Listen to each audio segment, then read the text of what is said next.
Hello guys, welcome to classes 21। अगर आप लोग कॉम्पिटेटिव एग्जाम्स की तैयारियां करते हैं तो मेरे वीडियोस को देखकर प्रिपरेशन कर सकते हैं।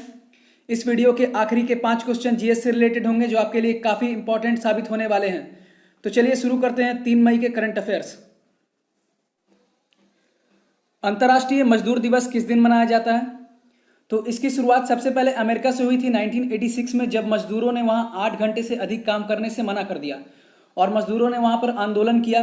फिर अमेरिका के शिकागो के हे मार्केट में बम धमाका होता है और पुलिस द्वारा मजदूरों पर गोली भी चलाई जाती है, जिसमें कई मजदूरों की मृत्यु हो जाती है। तो उन मजदूरों को श्रद्धांजलि देने के लिए हर वर्ष 1 मई को मजदूर दिवस के रूप में मनाया जाने लगा। भारत में मजदूर दिवस की शुरुआत 1923 से हुई। तो मजदूर दिवस प्रतिवर्ष मनाया जाता है 1 मई को। अखिल भारतीय आयुर्वेद संस्थान ने आयु रक्षा कार्यक्रम का आयोजन किसके साथ किया है? तो आयु रक्षा कार्यक्रम का शुरुआत अखिल भारतीय आयुर्वेद संस्थान ने दिल्ली में किया है और इसलिए दिल्ली पुलिस के साथ किया है। तो आंसर है दिल्ली पुलिस। मैन्युलाइफ फाइनेंस कंपनी ने महिंद्रा फाइनेंस सर्विसेज की कितनी प्रतिशत हिस्सेदारी खरीद ली है? तो मैन्युलाइफ कंपनी जो कि कनाडा की कंपनी है, उसने महिंद्रा फाइनेंस सर्विसेज की 49% की हिस्सेदारी खरीद ली है। मैन्युलाइफ कंपनी का मुख्यालय कनाडा के टोरंटो में है। केंद्रीय सड़क अनुसंधान ने किसानों को ट्रांसपोर्ट सुविधा देने के लिए किस ऐप को लॉन्च किया है? तो अभी अभी केंद्रीय सड़क अनुसंधान ने किसानों को ट्रांसपोर्ट सुविधा देने के लिए किसान सभा नामक ऐप को लॉन्च किया है, जिससे किसान को अपने उत्पाद की ट्रांसपोर्टेशन करने में किसी भी तरह की असुविधा न आए। तो आंसर है किसान सभा। विश्व टूना दिवस किस दिन मनाया जाता है? टूना एक प्रकार की मछली होती है जिसे बचाने के लिए 1917 में यूनाइटेड नेशन के द्वारा विश्व टूना दिवस घोषित किया गया था 2 मई को। तब से 2 मई को विश्व टूना दिवस के रूप में मनाया जाता है। फेड कप हार्ट अवार्ड पाने के लिए नामांकन पाने वाली पहली भारतीय खिलाड़ी कौन बनी है? तो फेड कप हार्ट अवार्ड के लिए नामांकन पाने वाली पहली भारतीय खिलाड़ी बनी है सानिया मिर्जा। दरअसल पूरे एशिया क्षेत्र की पहली खिलाड़ी बनी है सानिया मिर्जा। 1963 से इस अवार्ड को दिया जा रहा है और इसे देता है अंतर्राष्ट्रीय टेनिस संघ। तो आंसर है सानिया मिर्जा। अंतर्राष्ट्रीय बजट पार्टनरशिप द्वारा जारी रिपोर्ट में बजट रैंकिंग में भारत का स्थान कितना रहा? तो अंतर्राष्ट्रीय बजट पार्टनरशिप रिपोर्ट जारी करती है जो ये बताता है कि किस देश का बजट सबसे ज़्यादा पारदर्शी यानी कि सबसे ज़्यादा उत्कृष्ट है। तो इसमें भारत का स्थान रहा 53वां।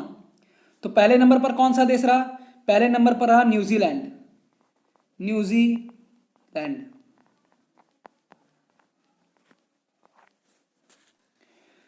Defence institute of advance technology Pune ने किस नाम से एक माइक्रोवेव स्टेरलाइजर बनाया है?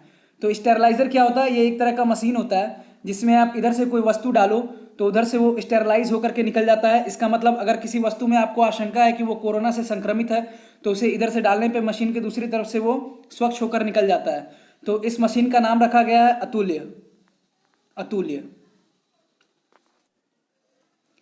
विकास अभय योजना किस ग्रामीण बैंक ने शुरू की है?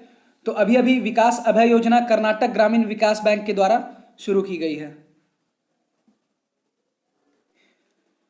न्यूजीलैंड का वार्षिक क्रिकेट पुरस्कार रिचर्ड हेडली मेडल किसे दिया गया है? तो न्यूजीलैंड सरकार द्वारा दिया जाने वाला रिचर्ड हेडली मेडल इस साल रॉस टेलर को दिया गया है और इन्हें T20 का बेस्ट प्लेयर भी चुना गया है। कृषि उद्यमी सुविधा डेस्क किस राज्य ने शुरू किया है? तो कृषि उद्यमियों को सब्सिडी प्रदान करने के लिए कृषि उद्यमी सुविधा डेस्क की शुरुआत अभी अभी त्रिपुरा सरकार ने की है और त्रिपुरा के मुख्यमंत्री हैं विप्लव देव। किस दवा कंपनी को फेविपिरविल नामक एंटीवायरल दवा की कोरोना मरीजों पर क्लिनिकल रिसर्च करने की अनुमति मिल गई है? तो अभी अभी ग्लेनमार्क फार्मास्यूटिकल्स को फेविपिरविल नामक दवा की क्लिनिकल रिसर्च करने की अनुमति मिल गई है और ग्लेनमार्क फार्मास्यूटिकल्स मुंबई में है और इन्हें अनुमति प्रदान की है ड्रग कंट्रोलर द्वारा, भारत के ड्रग कंट्रोलर द्वारा। अंतर्राष्ट्रीय ऊर्जा एजेंसी के अनुसार लॉकडाउन के कारण भारत में ऊर्जा की मांग कितनी कम हो गई है? ये कम होगा, यहाँ गलती से काम लिखा गया है। और जैसा कि आप लोग जान रहे हैं कि लॉकडाउन के कारण बहुत सारी फैक्ट्रियां अभी बंद पड़ी है, जिस कारण से भारत में ऊर्जा की खपत 30% तक कम हो गई है। और अंतर्राष्ट्रीय ऊर्जा एजेंसी का मुख्यालय कहाँ है? यह है पेरिस में। ये बहुत इंपॉर्टेंट सवाल है। अभी अभी 3 चीज़ों को GI टैग दिया गया है, जिसमें पहला है चक हाओ चावल। ये है आपके सामने स्क्रीन पर चक हाओ चावल। चक हाओ, चावल जो कि मणिपुर में मिलता है, मणिपुर के लिए इसे जीआई टैग दिया गया है। और दूसरा जीआई टैग मिला है तमिलनाडु के तूतीकोरिन की कोविलपट्टी काडालाई। इसे कोविलपट्टी काडालाई कहा जाता है वहाँ पे, हम लोग यहाँ पे इसे बादाम पट्टी के रूप में भी जानते हैं, पर तमिलनाडु के तूतीकोरिन के लिए मिला है इसे जीआई टैग, इसका नाम है कोविलपट्टी काडालाई। और तीसरा ज्योग्राफिकल इंडिकेशन टैग यानी जीआई टैग दिया गया है गोरखपुर के टेराकोटा आर्ट को। देख सकते हैं आप लोग स्क्रीन पर, टेराकोटा आर्ट में मिट्टी की मूर्तियाँ बनाई जाती है इस तरीके की, ये आप लोगों को मार्केट में भी इस टाइप की देखने को मिलती होंगी, इन्हें टेराकोटा आर्ट कहते हैं। तो गोरखपुर के टेराकोटा आर्ट को जीआई टैग दिया गया है। अब आज के जीएस के क्वेश्चंस देख लेते हैं। सतकोसिया टाइगर रिजर्व किस राज्य में है? सतकोसिया टाइगर रिजर्व है उड़ीसा राज्य में, उड़ीसा। मानव शरीर में मैक्सिला हड्डी किस स्थान पर पाई जाती है?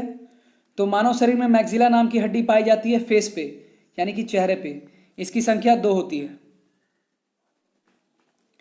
जिप्सम को कितना डिग्री सेंटीग्रेड पर गर्म करने पर वह प्लास्टर ऑफ पेरिस बन जाता है? तो जिप्सम को 120 डिग्री सेंटीग्रेड गर्म करने पर वह प्लास्टर ऑफ पेरिस में बदल जाता है, जिसका उपयोग हम लोग घरों में दीवारों को प्लास्टर करने के लिए करते हैं। प्लास्टर ऑफ पेरिस का सूत्र क्या होता है? प्लास्टर ऑफ पेरिस का सूत्र होता है CaSO4 into half H2O, half H2O। Operation Gibraltar का संबंध किस युद्ध से था? ये बहुत ही इंपॉर्टेंट सवाल है जो आपको जल्दी किसी किताब में देखने को नहीं मिलता है। ऑपरेशन जिब्राल्टर का संबंध भारत पाक युद्ध 1965 से है। ये पाकिस्तान ने चलाया था भारत के खिलाफ, ऑपरेशन जिब्राल्टर। राभा जनजाति किस राज्य में पाई जाती है? राभा जनजाति पाई जाती है असम राज्य में, असम। ये थे 3 मई के करंट अफेयर्स। अगर आपको मेरे वीडियोस पसंद आ रहे हैं तो मेरे चैनल को सब्सक्राइब करिए, मेरे वीडियोस को लाइक जरूर करिए और शेयर भी करिए। मिलते हैं 4 मई के करंट अफेयर में, तब तक के लिए गुड बाय।